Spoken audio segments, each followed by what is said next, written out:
Hello everyone, my name is Dingani Kendricks and welcome to my business channel. So on this video today, we are going to be covering hiring, contacting candidates. So there's multiple steps in the hiring process. In this video, we're going to go over step number 1.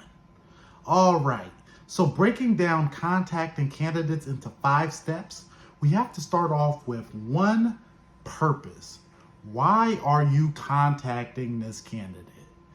Let's say, is it for a certain job role? If you have multiple roles available in your small business, what is the time frame that you're looking to hire a new candidate? Is it urgent? Is it for the next few months? But what is the overall purpose of this call? This is going to shape the following steps. Number 2, background research. So before you make that call, before you pick up the phone and make that call, you want to do some background research on who it is that you are contacting. So in the ideal situation, you have a good amount of information on this person, whether that's through a resume or in this day, maybe like, let's say even like you have their name so you can look up on LinkedIn, or just have a way to access a little bit more information to see who it is you're speaking with. And that can give you an idea of like how to communicate what this person may be looking for in a job and lead you to know what information that you should be sharing, which leads directly into step number 3, which is sharing information. So sharing information is a little bit more detailed than what it sounds. Overall, this is basically having a structure for this call. So naturally picking up the phone, you're gonna, hello, my name is Dingani Kendricks and we received your application at this event. We are hiring for our recess coach position for the upcoming school year, yada, yada, yada, yada, yada. And really knowing what's my spill as far as basically framing it like, okay, you looked into our recess coach position. This is how, this is basically what that consists of. Here is a general layout of what it would be. And that would give the person a picture and allow them to make a well-informed decision on if they will want to move forward or not. All right.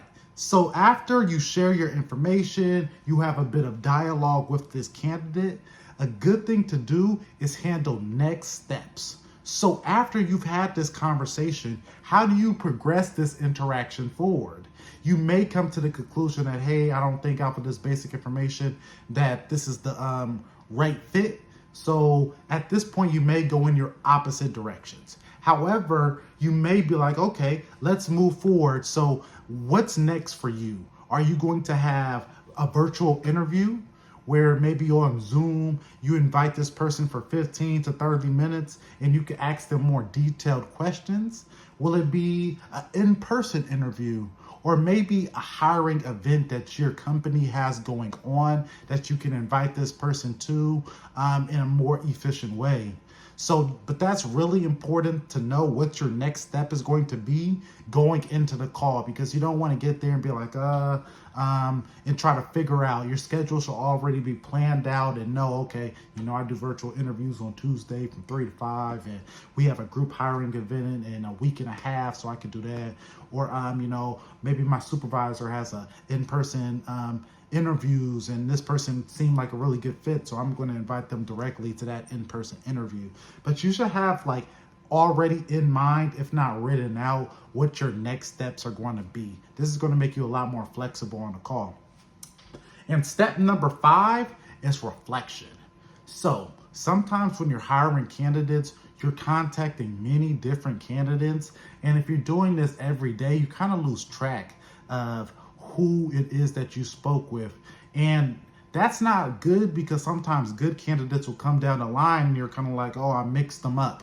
So you want to have a time of reflection where you take notes on who you're contacting, a little bit about this person, what you said the next steps were, just remembering what you told that person and the following up things that you have to do. So let's say you invited them to a virtual interview and you have to share the link. So just little notes like that so you can keep it progressing smoothly and really let this person know what you and your company stand for, because just how you're gathering information from them in this time frame, they're gathering information on you as well. Is this person professional? Are they prompt?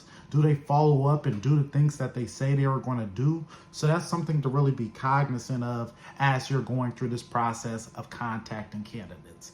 So to recap this video, our 5 steps were: 1, purpose for making the call; 2, background research on the candidate; 3, sharing information, already knowing what you're going to share with this candidate; 4, having next steps in mind for if this interview or this initial contact goes well; and 5, reflection, to make sure that you take note on everything that went on in that conversation.